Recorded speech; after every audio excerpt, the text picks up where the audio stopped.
ओम शांति। निराकार सोमनाथ भगवानंकर सोमरस पान करुथिबा सच्चा सच्चा आत्मिक संतान मानंकु शुभ सकाळर शुभ अभिनंदन, सुप्रभात, सुस्वागतम। कथारे अछि, डर काहाकू ना भय काहाकू, ठाकुर अछंती चौबाहाकू। अर्थात सर्वशक्तिमान भगवानंकर छत्र छाया तले रहिला बाला सर्वदा निजकु शक्तिशाली अनुभव करुथिबा कारणरू ना सेमानंकर काहाकू भय थाए, ना सेमाने कौनसी क्षेत्ररे हार मानि थांती। कथित अछि, धर्मयुद्धरे भगवान पांडव मानक पक्षरे थिबा कारणरू सेमानंकर संख्या नगण्य होई मध्य विशाल कौरव सेना उपरे सेमाने विजयी होइथिले। तेबे मुख्य कथा हेउछि निश्चयतार,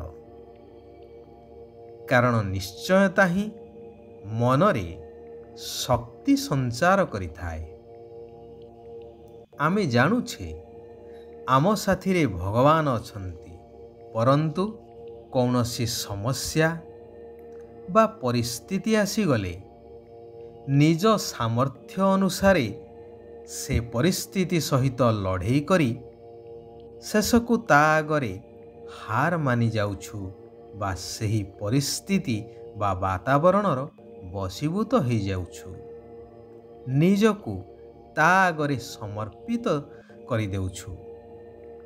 कारण आमर सेही दृढ़ निश्चयता नाही जे स्वयं सर्वशक्तिमान भगवान आमर रक्षाकर्ता अटंती। जदि आमे प्रथमरु ईश्वरंको उपरे समर्पित होई जिबा, तेबे आमर सुरक्षार संपूर्ण दायित्व मध्य भगवान को नेबाकु ही पड़िबो एवं आमे सर्वदा सुरक्षित सदा विजयी होई जिबा। भगवान कहुछंती, मधुर आत्मिक संतानगण निश्चय रख, आमर जहा किछि अछि सबु शिव बाबांकर। निमित्त होई दायित्व निय, तेबे सबु पवित्र होई जिवो। तुमर पालना मध्य शिव बाबांकर भंडाररु हेबो। सेथिपाई मो उपरे संपूर्ण बलि चढ़ी जाओ।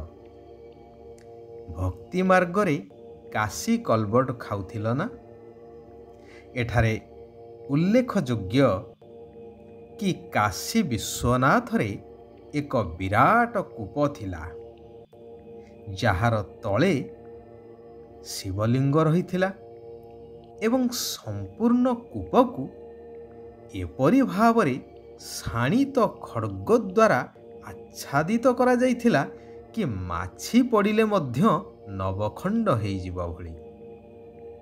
जेउ माने शिवंक उपरे बलि चढ़िबाकु चाहुथिले सेमाने गड़ी गड़ी जाई सेही कूप मध्यरे पड़ुथिले, जहाकु कुहा जाउथिला काशी कलबट।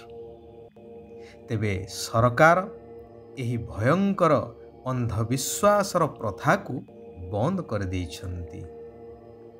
बलि चढ़िबा अर्थात देह सहित सबु किछि को शिव बाबांको उपरे समर्पित करिदेबा।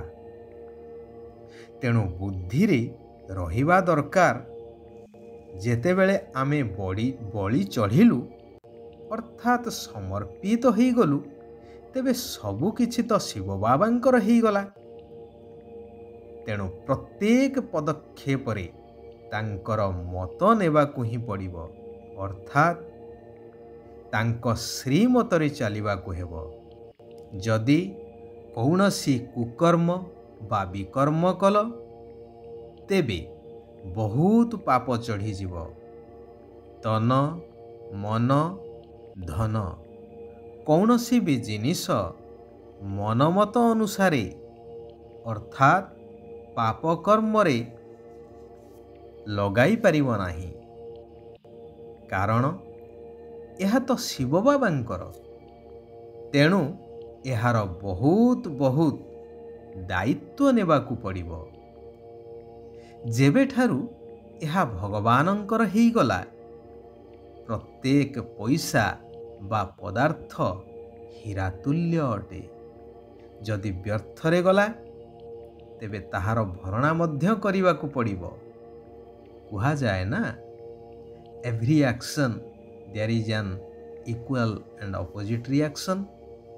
ତେଣୁ କିଛି ବି ଯେପରି ବ୍ୟର୍ଥରେ ନ ଯାଉ, ସେଥିପ୍ରତି ବହୁତ ଯତ୍ନଶୀଳ ହେବା ଦରକାର। ବାବା କହୁଛନ୍ତି, ମୁଁ ତ ତୁମର କିଛି ନେଉନାହିଁ। ମୁଁ ତ ନିରାକାର, ମୋର ଶରୀର ନାହିଁ। ମୋର କ'ଣ ହେବ? ମୁଁ ତ ଦାତା, ତୁମମାନଙ୍କୁ ଦେବା ପାଇଁ ଆସିଛି। କିନ୍ତୁ ତୁମମାନଙ୍କ ପାଖରେ ଯାହା କିଛି ବି ଅଛି, ତାହାଦ୍ୱାରା ମନୁଷ୍ୟମାନଙ୍କୁ କଉଡ଼ିରୁ ହୀରାତୁଲ୍ୟ କରିବାର ସେବା କରିବା ଦରକାର, ବା ସେସବୁକୁ ଏହିଭଳି ସେବାରେ ଉପଯୋଗ କରିବା ଦରକାର। ଅର୍ଥାତ୍ ସାରା ପତିତ ସୃଷ୍ଟିକୁ ପବିତ୍ର ସ୍ୱର୍ଗରେ ପରିଣତ କରିବାର ସେବାରେ ଉପଯୋଗ କରିବା ଦରକାର। ତେବେ ତୁମେମାନେ ଏହାର ଅନେକ ଗୁଣା ମଧ୍ୟ ପ୍ରାପ୍ତିର ଅଧିକାରୀ ହୋଇ ଭବିଷ୍ୟ ସତ୍ୟଯୁଗୀ ସ୍ୱର୍ଗରାଜ୍ୟରେ ଉଚ୍ଚ ପଦର ଅଧିକାରୀ ହୋଇପାରିବ ଅନେକ ଜନ୍ମ ପର୍ଯ୍ୟନ୍ତ। ବର୍ତ୍ତମାନ ସମସ୍ତ ମାନବ ସମାଜ ଅଜ୍ଞାନ ଅନ୍ଧକାର ମଧ୍ୟରେ ଅଛନ୍ତି। ସମସ୍ତଙ୍କୁ ଜ୍ଞାନାଲୋକ ପ୍ରଦାନ ପୂର୍ବକ ସମସ୍ତଙ୍କର କଲ୍ୟାଣ କରିବା ଉଚିତ। ଏହି ସତ୍ୟ ରୋଜଗାର ଅର୍ଥାତ୍ ସତ୍ୟଯୁଗୀ ନୂତନ ଦୁନିଆ ପାଇଁ ସତ୍ୟ ପିତାଙ୍କଠାରୁ ସତ୍ୟ ଜ୍ଞାନର କାରବାର ନିଜେ କରିବା ସହିତ ଅନ୍ୟମାନଙ୍କୁ ମଧ୍ୟ କରାଇ ହାତ ଭରପୁର କରିଯିବାକୁ ହେବ।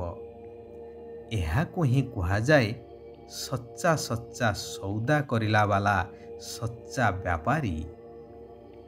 ହୃଦୟକୁ ଶୁଦ୍ଧ କରିବା ପାଇଁ ବାବାଙ୍କର ସ୍ମୃତିରେ ରହି ଭୋଜନ ପ୍ରସ୍ତୁତ କରିବାକୁ ହେବ।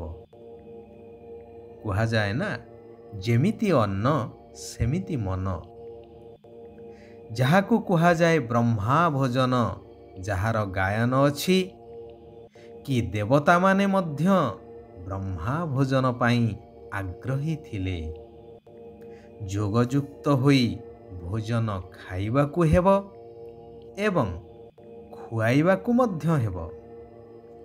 ବିକାରଗୁଡ଼ିକୁ ତ୍ୟାଗ କରି ଜ୍ଞାନରତ୍ନ ଦ୍ୱାରା ନିଜେ ସଜେଇ ହେଇ ପୁଣି ଅନ୍ୟମାନଙ୍କୁ ମଧ୍ୟ ସଜେଇବାକୁ ହେବ।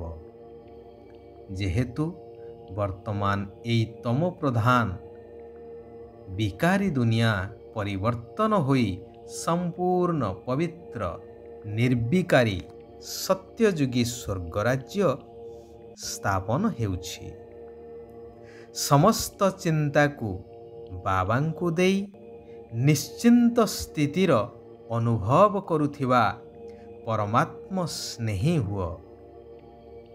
ଏହିଭଳି ପରମାତ୍ମ ସ୍ନେହୀ ହିଁ ପରମାତ୍ମାଙ୍କର ହୃଦୟ ସିଂହାସନ ଉପରେ ବସିଥାନ୍ତି। ଏହିଭଳି ସ୍ଥିତି ହିଁ ସମସ୍ତ ଚିନ୍ତାରୁ ମୁକ୍ତ କରାଇ ଦେଇଥାଏ। ମୋର ଶବ୍ଦଠାରୁ ମୁକ୍ତି କରାଇ ଦେଇଥାଏ। କୌଣସି ପ୍ରକାରର ହଲଚଲକୁ ସମାପ୍ତ କରିବାର ସାଧନ ହେଲା ସୃଷ୍ଟି ନାଟକ ଉପରେ ଅଟଳ ନିଶ୍ଚୟ ରଖିବା। ଆଚ୍ଛା, ଆଜି ପାଇଁ ଏଇଠାରେ ଆମେମାନେ ବିରାମ ନେବା। ଆସନ୍ତାକାଲି ପୁନଶ୍ଚ ଆମେମାନେ ସେହି କଲ୍ୟାଣକାରୀ ପରମାତ୍ମାଙ୍କର ଆଉ କିଛି କଲ୍ୟାଣକାରୀ ମହାବାକ୍ୟ ଉପରେ ଆଲୋଚନା କରିବା। ନିଜ ଜୀବନକୁ ପରିବର୍ତ୍ତନ କରିବା ସହିତ ସାରା ବିଶ୍ୱକୁ ମଧ୍ୟ ପରିବର୍ତ୍ତନ କରିବାର କାର୍ଯ୍ୟ କରିବା। ଓମ୍ ଶାନ୍ତି। ଓମ୍ ଶାନ୍ତି। ଓମ୍ ଶାନ୍ତି।